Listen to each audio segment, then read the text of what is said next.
This is wrestling's greatest moments. Hey now, wrestling fans. It's time for another episode of Wrestling's Greatest Moments. There are many reasons Madison Square Garden has earned the nickname the Mecca of Professional Wrestling, including the many great moments that took place there. Sit back as Wrestling's Greatest Moments looks at Madison Square Garden Magic. Hulk Hogan captures the WWF Championship. We'll look at the night Hulk Hogan defeated the Iron Sheik for the WWF Championship, the real origin of Hulkamania, and two backstories surrounding the title win. Before we get started though, don't forget to subscribe to our channel and hit that notification bell. America held hostage. It was a grim time for WWF fans. The much-hated heel of the Iron Sheik captured the WWF Championship from longtime champion Bob Backlund on December 26, 1983. The Sheik's win might as well have been on Christmas because he proved a Grinch to the fans of beloved babyface Bob Backlund. To make things worse, the Sheik represented Iran, a nation that was still hostile to the United States. Fans hadn't forgotten how extremists in the Persian Gulf nation had held Americans hostage for 444 days, from November 4th, 1979 to their release on January 20th, 1981. Now, the WWF's crown jewel was being held hostage by one of wrestling's biggest villains. This was no accident, as it provided the WWF with the perfect villain to play against the man who would liberate the WWF Championship. However, on December 26, fans had no idea who that hero would be or how he would make a decisive statement with his title win over the Sheik less than a month later. For now, WWF fans had to deal with the Iron Sheik gloating over his win. The Sheik's manager, Freddie Blassie, now referring to himself as Ayatollah Fred Blassie, a spin on Iran's religious leader Ayatollah Khomeini, added to the Sheik's already considerable venomous comments towards the WWF's babyfaces, and more importantly, its fans. The Iron Sheik quickly shot up in the charts in the ranks of wrestling's most hated wrestlers, a chart maintained in the After Wrestling magazines. It had been that way ever since the Iron Sheik came to the WWF in 1979, then working as Hussein Arab, and capitalized on his Iranian background. The Iranian hostage crisis hadn't started, but it wouldn't be long before all things Iranian seemingly became anathema to Americans. According to the Iron Sheik, my heat was natural because I was a real Iranian. And you know, Ayatollah Khomeini kept the people over there 444 days. I was not involved with the politicians. But the people didn't like me carrying Ayatollah picture, Iranian picture. What I just say, that is my country, and I was proud. The Iron Sheik was the right villain for the job, but like any heel, he needed the right babyface to challenge him. Holding out for a hero, the Iron Sheik immediately began defending the title at house shows, fending off challenges from Ivan Putski, Pat Patterson, Chief Jay Strongbow, and even previous champion Bob Backlund. Would the Iron Sheik be a transitional champion like past heels such as Ivan Koloff or Stan the Man Stasiak? Or would he enjoy a lengthy run as heel champion superstar Billy Graham had done? At one point, it appeared that Bob Backlund might regain the title. The All-American wrestler was scheduled to face the Iron Sheik at Madison Square Garden on January 23, 1984. However, Backlund, who went into his title defense on December 26 with a shoulder injury, re-aggravated his injury during a match against one of the Wild Samoans. As noted in the book, The Pro Wrestling Hall of Fame, Heroes and Icons, Backlund wasn't going to regain the title. When Vincent Kennedy McMahon took over from his dad, Backlund knew he was yesterday's news. McMahon once dissed him as black and white movies with no sound, and wanted Backlund to turn into a bad guy at the dawn of the rock and wrestling era. McMahon had his own vision of a champion, a larger-than-life superhero who oozed charisma. That man, of course, was Hulk Hogan, who McMahon had grabbed from Vern Gagne's American Wrestling Association. As detailed in our video, wrestlers who were in line to become WWF champion 1983 to 1992, Part 1, Vince McMahon considered wrestlers besides Hulk Hogan to be his standard bearer. However, Hogan was his first choice, and when the Hulkster became available from the American Wrestling Association, McMahon brought him in to spearhead his wrestling revolution. The real origins of Hulkamania.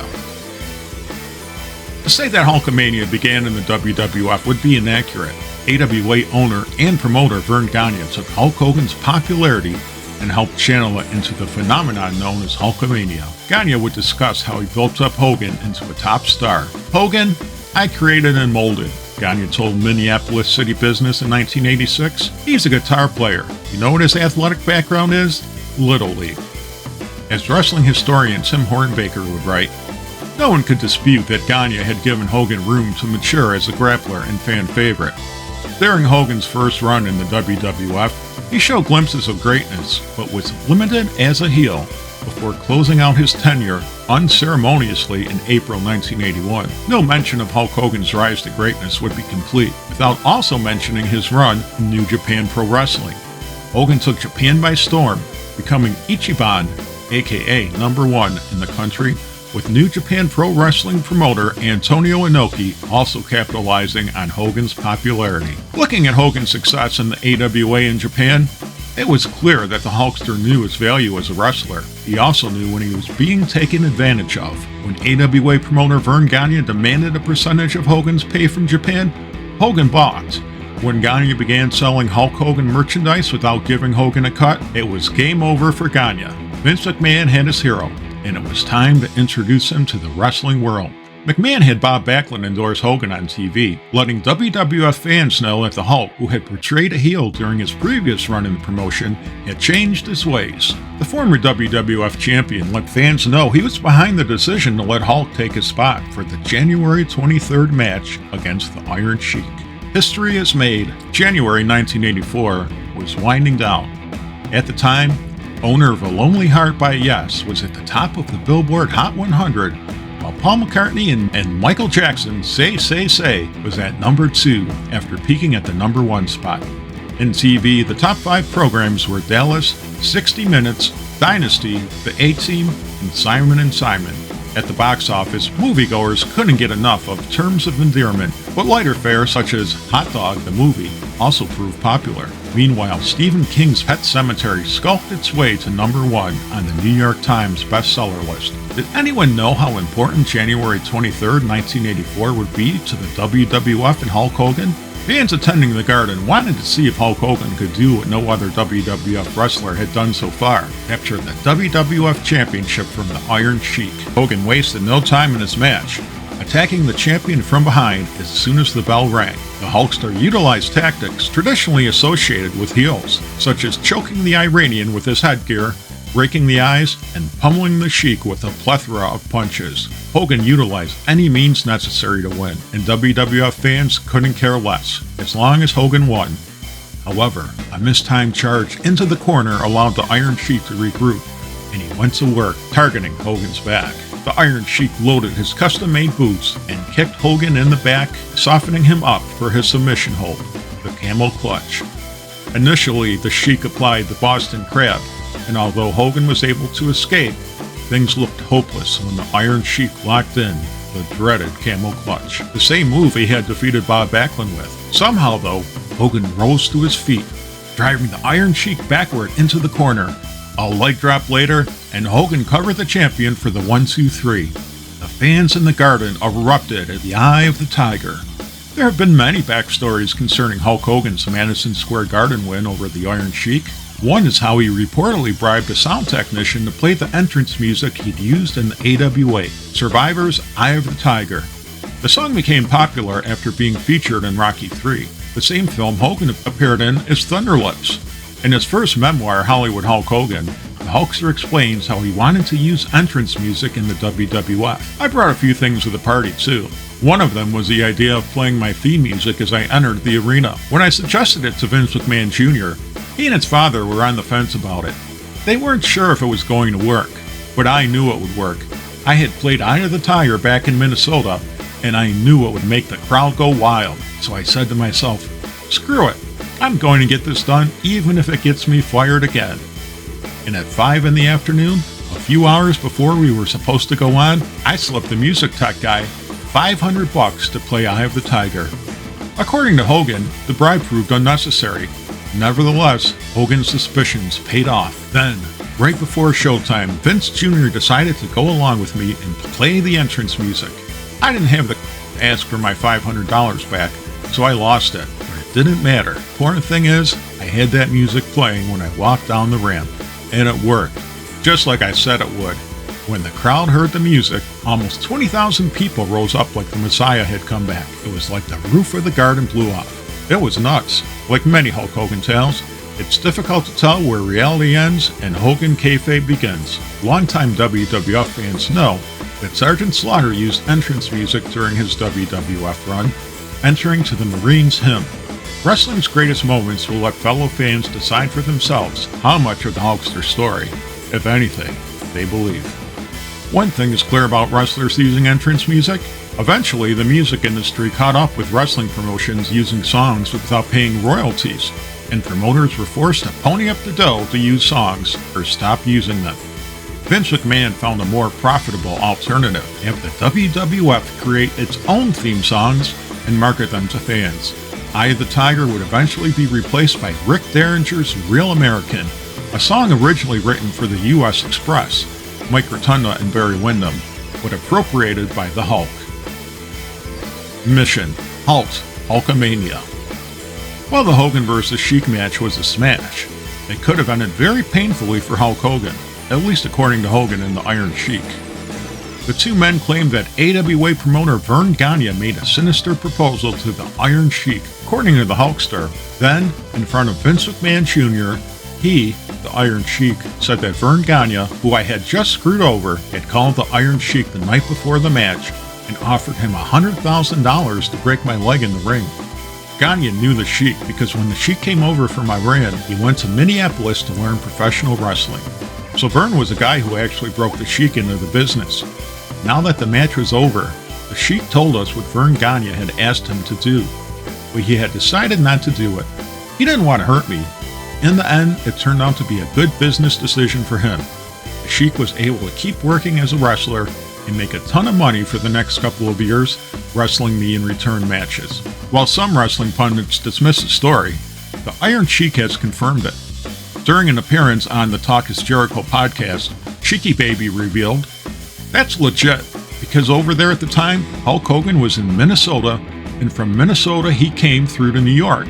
And Mr. Vern Gagne, one night before the match with Hogan, he called me and told me, 'Kazrov, don't drop the belt to Hogan. Come back to Minnesota. I will take care of you and give you $100,000. And Jimmy Crockett is going to take care of you because at that time, they had the competition from each other.'" The Iron Sheik told Jericho that he confided in Vince Sr. and Vince Jr. before the match. I told him about my conversation with Mr. Gagne. He called me. He told me, "Don't lose the belt. Break his leg and take the belt to Minnesota. But I want to let you know, you guys, because of the respect I have for you and the respect I have for getting a break in New York, I can't do that. And I'm not going to go." And then they hugged me in appreciation. And it is a true story. The Iron Sheik also mentioned the story to the WWE during a 2014 interview, adding that promoter Bill Watts was supposedly in on the offer. The Iron Sheik explained what he told Vern Gagne after the match. "I saw him again and I said, 'I'm sorry, coach. I cannot do that because I had rough time after Olympics in Munich, Germany. I was 3 times AAU All-American World Champion, and I had a rough time. I was broke, no money, and everything was bad for me until WWE. I cannot cross Mr. McMahon's company, and I'm sorry.' And he accepted my apology and he said, 'Don't worry about it, and if you want to again come work for my company, welcome.' But I could never work for that company after that." Nonetheless, Vern Gagne's son Greg claims his father would never have made an offer like this. During an appearance on SK Wrestling's Unscripted series, Gagne told Chris Featherstone, "No, Sheik made that thing up. A couple of months ago, my brother and I," he said, "you gotta watch this thing on YouTube." I never knew he said it. So when my brother had told me, I said, "That was never said. Vern never did that." While fans may never know the truth, the fierce competition between Vince McMahon's WWF and nearly every other promotion in the United States makes the story of a hit job on a wrestler easy to believe. The start of a new era. To say that Hulk Hogan's WWF Championship win was the start of a new era would be the understatement of the century. The WWF's version of Hulkamania would help take the promotion from that of a top regional promotion to a national juggernaut. Although Hulk Hogan wasn't the only factor in the WWF's explosive growth in the 80s, he was its cornerstone. Hogan played an integral role in every major development in the WWF, including the Rock and Wrestling Connection, the War to Settle the Score, Saturday Night's Main Event, and of course, WrestleMania. Again, there were many key supporting players, but Hulk Hogan was the sun that the WWF revolved around. Do you remember Hulk Hogan's title win over the Iron Sheik? Share your thoughts in the comments section, and let us know if there's any videos you'd like Wrestling's Greatest Moments to cover. In the meantime, hit that like button, subscribe to our channel, follow us on X and Instagram, and spread the good news about Wrestling's Greatest Moments, the channel that celebrates the squared circle.